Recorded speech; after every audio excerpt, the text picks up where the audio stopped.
Hello बच्चों, आप सभी लोगों का आपके अपने यूट्यूब चैनल सिद्धांत एकेडमी में स्वागत है। देखिए, इसमें हम लोग क्लास 10th का मैथ पढ़ने वाले हैं और ये देखिए मैथ की 5वीं क्लास है। इससे पहले 4 क्लासें हो चुकी हैं। देखिए बच्चों, पिछली क्लास में हम लोगों ने फर्स्ट भी एक्सरसाइज के 5 क्वेश्चनों को कंप्लीट किया था। उससे आगे के जो क्वेश्चन हैं वो हम लोग आज की क्लास में कंप्लीट करने वाले हैं। तो अभी तक जिन बच्चों ने चैनल को सब्सक्राइब नहीं किया है, कृपया वो लोग चैनल को सब्सक्राइब कर लें और देखो ज़्यादा से ज़्यादा शेयर करें जिससे कि ज़्यादा से ज़्यादा लोग जुड़ सकें। तो ज़्यादा टाइम ना वेस्ट करते हुए देखते हैं आज की क्लास का जो फर्स्ट क्वेश्चन दिए गए वो क्या दिए गए। तो देखिए फर्स्ट क्वेश्चन कह रहे हैं कि सिद्ध कीजिए निम्नलिखित, कह रहे हैं कि आपकी क्या है अपरिमेय संख्या है। तो कह रहे हैं यहाँ पे बट्टे लगेगा, इससे 1/√2 कह रहे हैं। यहाँ पे क्या कह रहे हैं 1/√2 फर्स्ट क्वेश्चन कह रहा है। देखिए इससे रिलेटेड आपके पिछली क्लास में बहुत सारे क्वेश्चन किए थे, आप लोग उसी तरह इस क्लास में भी क्वेश्चनों को करना है। जैसे हम लोगों ने कल की क्लास में किए थे वैसे ही इस क्लास में भी करना है। देखो भाषा वही रहेगी, भाषा कोई बदलने वाली नहीं है, बट यहाँ पे क्या होगा संख्याएं चेंज हो जाएंगी, समझे। तो सबसे पहले हम लोग लिखेंगे माना 1/√2 एक परिमेय संख्या है। क्या मान के चल रहा हूँ, ये 1/√2 क्या है एक परिमेय संख्या है। जब ये परिमेय संख्या है तो इसको लिखना है 1/√2 = a/b, क्योंकि परिमेय है तो a/b के बराबर होनी चाहिए। और यहाँ पे लिखना है एक कंडीशन होगी v does not equal to 0 होना चाहिए और a और b क्या होने चाहिए पूर्णांक हो। a और b क्या हो पूर्णांक है, समझे। अब देखो हम लोग क्या करेंगे, यहाँ से देखो v का इधर करना है, 2 का इधर क्रॉस गुणा करना है, तो v बराबर कितना है √2a। और इस टाइप से क्वेश्चन पिछली क्लास में हम लोगों ने किए थे।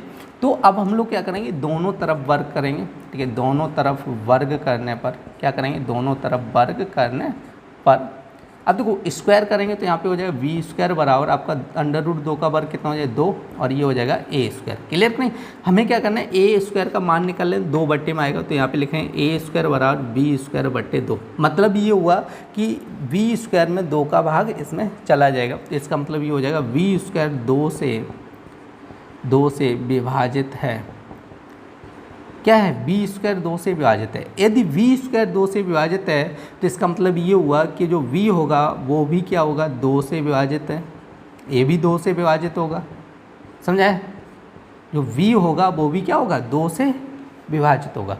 अब हम लोग क्या करेंगे, यहाँ पर देखो कोई संख्या मानेंगे, माना आपका c = मान लीजिएगा, जैसे यहाँ पे आपका v² दिया गया तो हम लोग b मान के चलूँगा, v = कितना मानेंगे 2c मान लेंगे। तो v बराबर कितना मान लिया 2c, तो v² की जगह हम लोग क्या करेंगे 2c रख देंगे। तो यहाँ पे v² की जगह रखें ना 2c का स्क्वायर = 2a²। अब देखो 2 का वर्ग कितना हो जाएगा 4c² = कितना हो जाएगा 2a², 2 से ये काटेंगे 2 तो 2c² = कितना हो जाएगा a², तो c² = कितना है a²/2 हो जाएगा, समझ आया।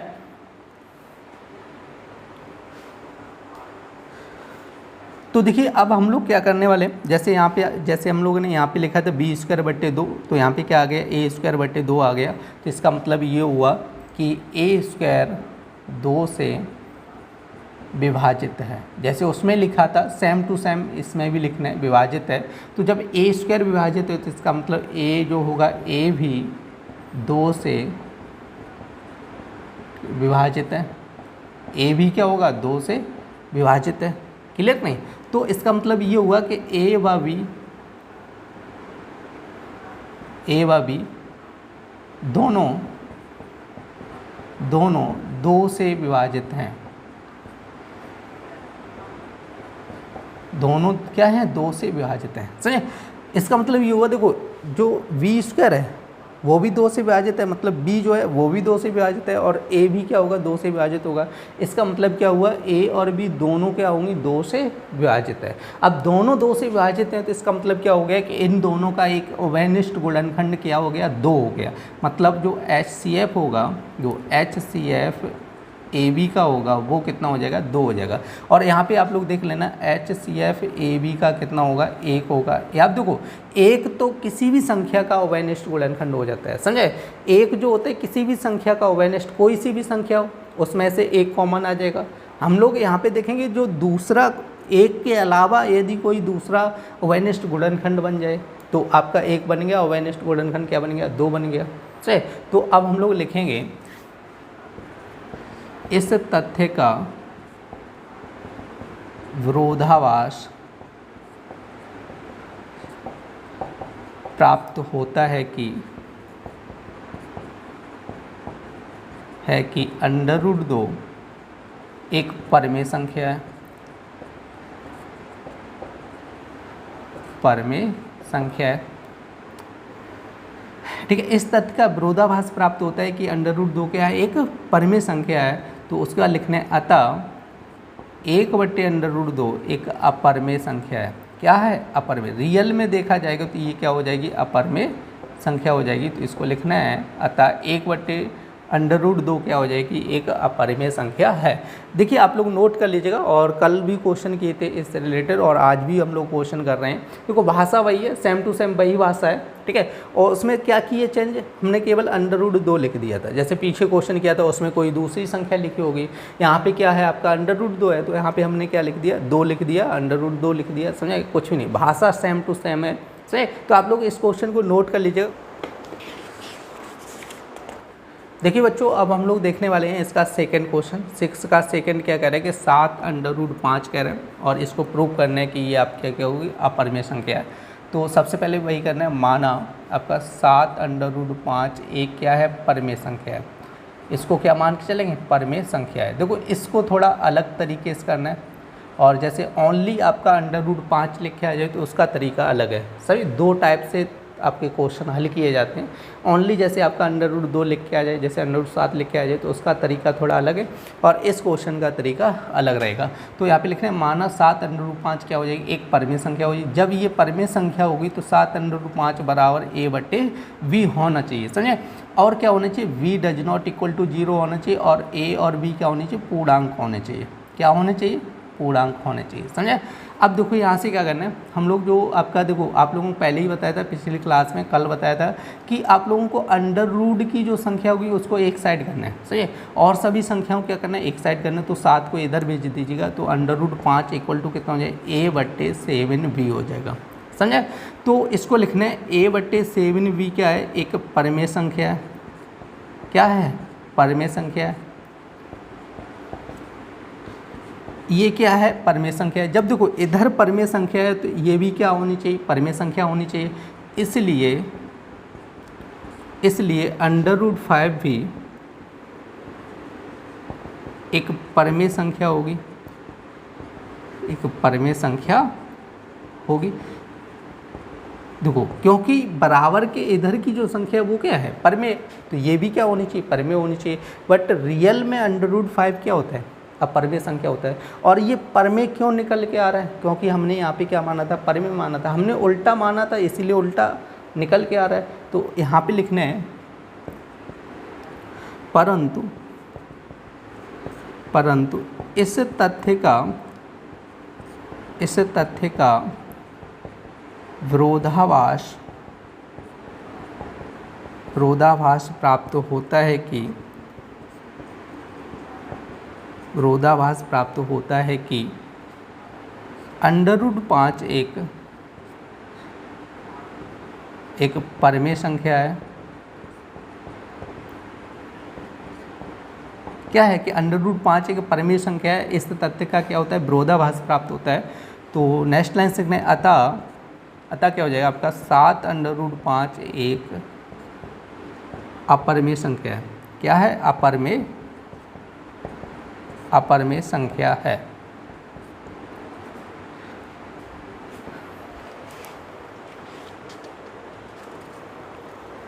देखिए बच्चों, अब हम लोग देखने वाले हैं 6 का थर्ड पार्ट। कह रहे 6 + √2 आपको प्रूव करना है। तो यहाँ पे लिखने माना 6 + √2 एक क्या हो जाएगी, परमेय संख्या है। क्या मान के चलो, परमेय संख्या है, इसको परमेय मान लिया। अब हम लोग क्या लिखें, 6 + √2 क्या होना चाहिए, a/v होना चाहिए। समझे, और v does not equal to 0 होना चाहिए, और a और b क्या होने चाहिए, पूर्णांक होने चाहिए। क्या है, पूर्णांक है। क्लियर नहीं। अब देखो क्या करना है कि आप लोगों को बताए थे √2 एक साइड रखना है, तो 6 उधर जाएगा, तो √2 इक्वल टू कितना है, a/v - 6 हो जाएगा। ठीक है।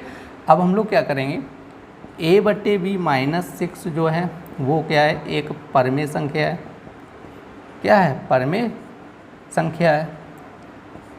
देखो जब इधर परमेय संख्या है तो यहाँ पे लिखना है इसलिए √2 भी एक परमेय संख्या होगी।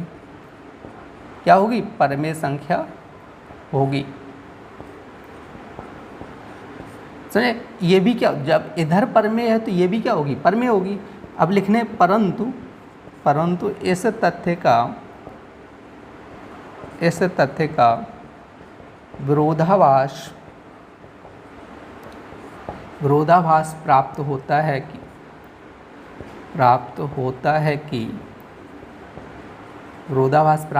कि √2 एक अपरमेय संख्या है।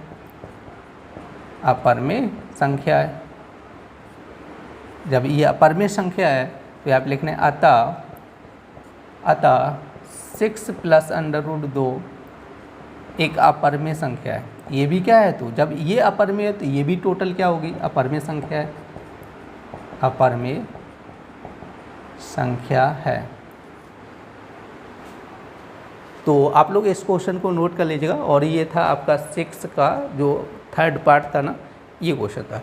देखो भाषा टोटली सेम वही भाषा है, जिसमें कोई भी चेंजमेंट नहीं किया। अब जब हम लोग नेक्स्ट क्वेश्चन लगाएं तो यहाँ पे ये संख्याएं चेंज करेंगे, बाद बाकी टोटल वही भाषा रहेगी। तो आप लोग फटाफट इसको नोट कर लीजिएगा।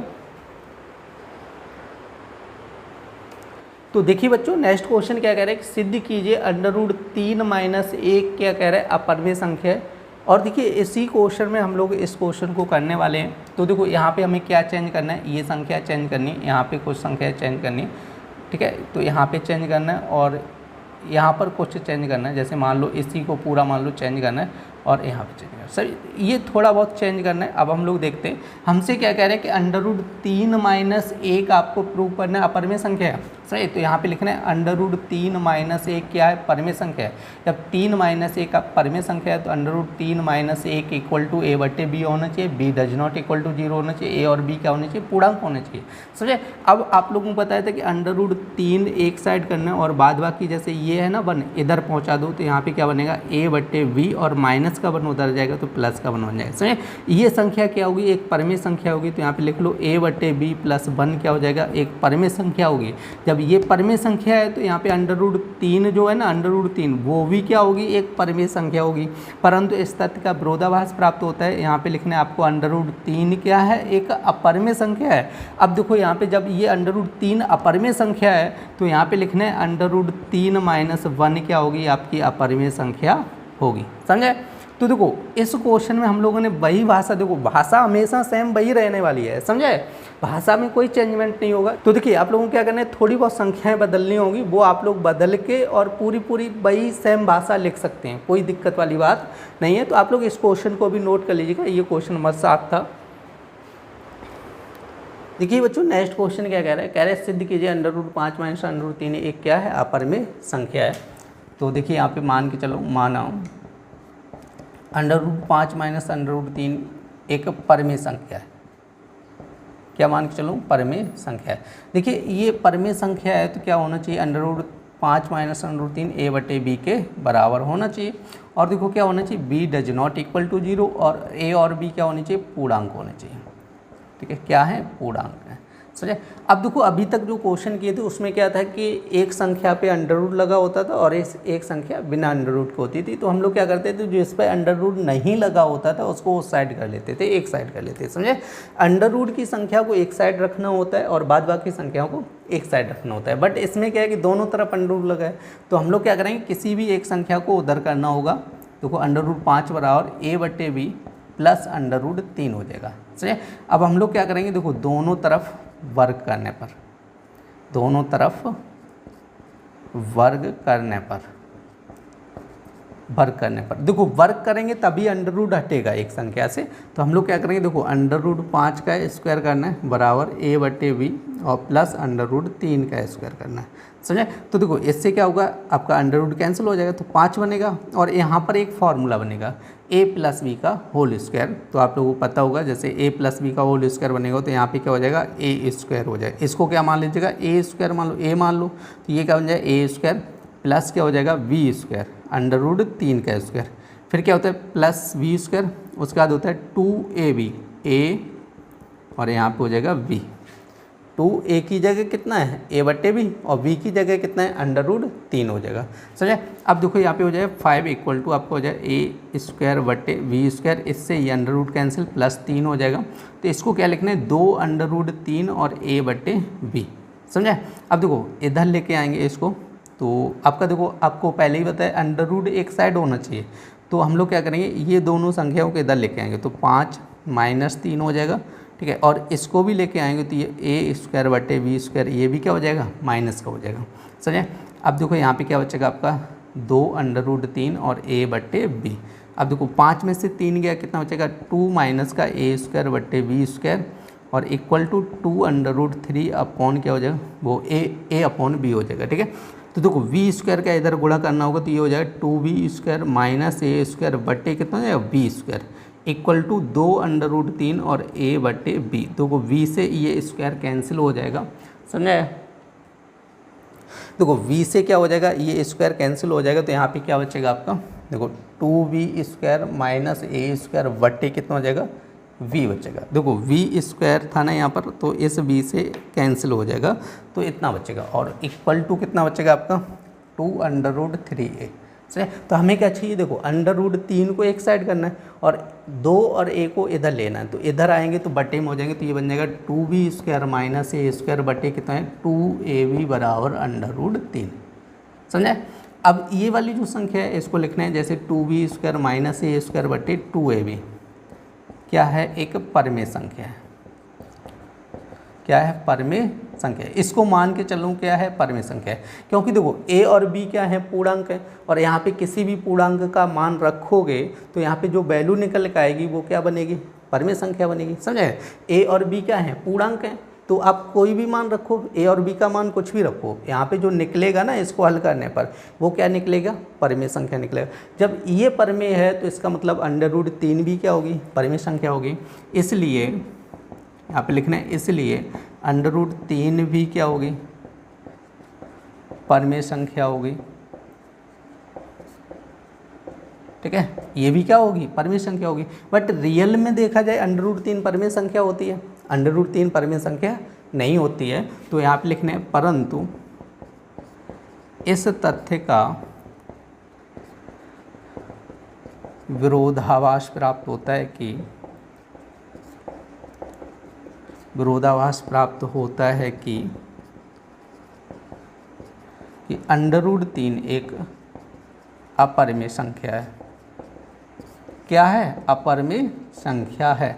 जब अंडर रूट 3 अपरिमेय संख्या है तो इसका मतलब ये पूरी संख्या क्या होगी अपरिमेय संख्या होगी। तो इसका लिखना है अतः 5 माइनस अंडर रूट 3 अपरिमेय संख्या है। ये भी क्या है टोटल अपरिमेय संख्या है। ठीक है, तो ये आपका क्वेश्चन कंप्लीट हो गया, नोट कर लीजिएगा। देखिए प्यारे बच्चों नेक्स्ट क्वेश्चन क्या कह रहा है, कह रहे हैं कि सिद्ध कीजिए आपका 2 प्लस अंडर रूट 3 एक अपरिमेय संख्या है। तो जैसे अभी बहुत सारे क्वेश्चन की उसी तरह इसको भी करना है आपको। क्वेश्चन नंबर 9 यहाँ पे मान के चल रहा है माना 2 प्लस अंडर रूट 3 क्या है एक परमेय संख्या है। इसको मान के चल रहा हूँ, क्या मान के चल रहा हूँ परमेय संख्या मान के चल रहा हूँ। ठीक है, परमेय संख्या है। जब ये परमेय संख्या है तो इसका मतलब 2 प्लस अंडर रूट 3 a बटे बी के बराबर होना चाहिए और v does not equal to 0 और a b क्या होने चाहिए पूर्णांक होना चाहिए। क्या है पूर्णांक है। सही। तो अब देखो यहाँ पे क्या करना है, आप लोगों को कई बार बता चुका हूँ, इस टाइप से जब भी क्वेश्चन आ जाए तो अंडर रूट की संख्या को एक साइड करना है, बाद बाकी संख्याओं को क्या करना है एक तरफ कर लेना है। तो यहाँ पे जो आपका अंडर रूट 3 है उसको इधर करना है और 2 को उधर पहुँचा दूँ, तो a बटे बी माइनस 2 हो जाएगा। समझे। अब ये जो संख्या बनी है a बटे बी माइनस 2, तो ये क्या है आपका देखो a बटे बी माइनस 2 क्या हो जाए एक परमेय संख्या है। क्या है परमेय संख्या है। जब देखो ये क्या है परमेय संख्या है, अब देखो आप a और b का मान कुछ भी रखना। ठीक है, तो परमेय निकलेगा x y z कुछ भी रख दीजिएगा परमेय ही निकलेगा। ठीक है, तो इसलिए मान के चलो ये जो क्या लिखी है परमेय संख्या लिखी है। जब ये परमेय है तो ये भी क्या होगी आपकी परमेय संख्या होगी। तो यहाँ पे लिखना है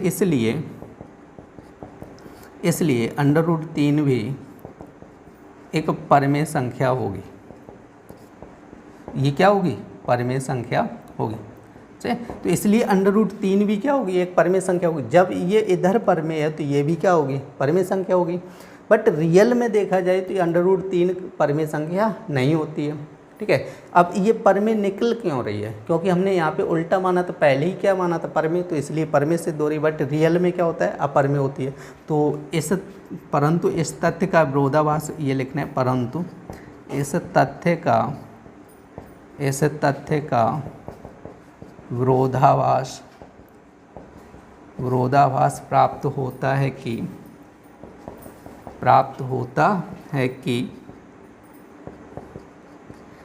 आपका क्या था, √3 एक अपरमेय संख्या, ठीक है, क्या है, एक अपरमेय संख्या।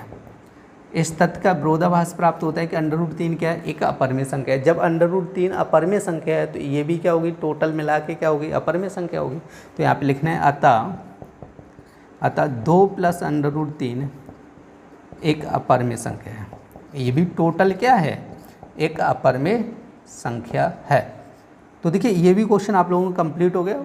और देखिए इंपॉर्टेंट क्वेश्चन है, ध्यान रखना है, क्योंकि आपके एग्जाम में एक क्वेश्चन ज़रूर पूछा जाता है। तो बहुत ही इंपॉर्टेंट क्वेश्चन है, आप लोग नोट कर लीजिए और इसका रिवीजन भी कीजिए घर पे कई बार। देखिए बच्चों नेक्स्ट क्वेश्चन क्या कह रहे हैं, कह रहे सिद्ध कीजिए 4 - 3 √2 एक अपरमेय संख्या है। देखिए आपकी क्लास का लास्ट क्वेश्चन दिए गए, तो यहाँ पे मान के चल रहा हूँ, माना 4 - 3 √2 एक परमेय संख्या है, एक परमेय संख्या है। क्या मान के चल रहा हूँ, परमेय संख्या। जब ये परमेय संख्या है तो ये 4 - 3 √2 क्या होना चाहिए, a/b के बराबर होना चाहिए, और b does not equal to 0, और a और b क्या होनी चाहिए, पूर्णांक है। क्या है, पूर्णांक है, समझे। तो अब आप लोगों को क्या करना है, जो अंडर है ना, अंडर वो एक साइड करना है। तो देखो 3 √2 इधर लेके आओ, ठीक है। तो जब इधर लेके आए तो 4 इक्वल टू क्या हो जाए, a/b, और ये जो माइनस की संख्या है ना इधर आएगी तो प्लस का 3 √2 हो जाएगा। अब a/b है ना, उसको इधर कर लो, तो ये हो जाएगा 4 - a/b बराबर 3 √2 से। अब b का क्रॉस कर लो गुणा, तो 4b - a/b, और ये हो जाए 3 √2। हमें क्या करना है, √2 एक साइड रखना है, तो 3 इधर पहुंचा दो, तो 4/b - a, और 3 इधर आएगा तो 3b हो जाएगा इक्वल टू √2 से। अब ये जो संख्या बन रही है आपकी 4b - a/3b, ये क्या है, परमेय है, सही। ये क्या है, परमेय है। अब आप लोग सोच रहे होंगे ये संख्या परमेय कैसी है, तो आप लोग देखो a और b का मान कुछ भी रख लो, यहाँ पर कुछ भी रखो, XYZ आपका दिल कर रहा है एक रखने का, एक रखो, ठीक है। b का मान 1 रख लो, a का मान 2 रख लो, कुछ भी रखो, तो यहाँ पे क्या निकलेगा, परमेय निकलेगा। परमेय का मतलब क्या होता है, p/q के रूप में जिसको प्रदर्शित करते हैं वो संख्या क्या होती है, परमेय होती है, समझे। तो यहाँ पे जो भी संख्या निकलेगी वो क्या निकलेगी, परमेय संख्या निकलेगी, समझे। तो इसलिए यहाँ पे लिखना है आपका, देखो 4b - a/3b, ये क्या है, एक परमेय संख्या है, सही। ये क्या है, परमेय संख्या है। जब ये परमेय संख्या है तो इसलिए, जब ये परमेय है तो यहाँ पे क्या होना चाहिए, इसलिए √2 भी क्या होगी, परमेय संख्या होगी, परमेय संख्या होगी। इसलिए √2 भी क्या होगी, परमेय संख्या होगी। लेकिन रियल में देखा जाए तो रियल में √2 परमेय संख्या नहीं है, सही। रियल में √2 क्या है, परमेय संख्या नहीं है। तो यहाँ पे लिखना है परंतु इस तथ्य का विरोधाभास प्राप्त होता है कि √2 एक अपरमेय संख्या है। यहाँ पे परमेय लिख, √2 क्या है, एक परमेय संख्या है। देखो विरोधाभास प्राप्त होता है कि √2 क्या है, एक परमेय संख्या है। क्लियर नहीं, √2 क्या है, एक परमेय संख्या है। इस चीज़ का हमें विरोधाभास प्राप्त होता है, ठीक है। अब हमें क्या लिखना है कि जब ये आपकी अपरमेय संख्या है तो ये पूरी संख्या क्या होगी, तो यहाँ पे देखो, अतः 4 - कितना है, 3√2 क्या हो जाएगी, एक अपरमेय संख्या है। ये टोटल क्या हो जाएगी, अपरमेय संख्या है। तो ये आपका क्वेश्चन कंप्लीट हो गया, आप लोग नोट कर लीजिएगा। देखिए प्यारे बच्चों, इस क्लास में हम लोगों ने 1वीं एक्सरसाइज को देखा था और ये आपकी एक्सरसाइज कंप्लीट भी हो गई है। और नेक्स्ट क्लास में हम लोग 1C एक्सरसाइज को देखने वाले हैं। उम्मीद करते हैं आप लोगों को क्लास पसंद आई होगी। यदि आप लोग चाहते हैं कि ये क्लास आपकी रेगुलर चलती रहे ऐसे ही और लास्ट तक चले, जो भी पूरा सिलेबस है आपका क्लास 10th का कंप्लीट कराया जाए, तो ज़्यादा से ज़्यादा आप अपने दोस्तों के पास शेयर करें, जिससे कि ज़्यादा से ज़्यादा छात्र जुड़ सकें। तो फिर मिलते हैं ऐसी नेक्स्ट क्लास में, तब तक के लिए धन्यवाद।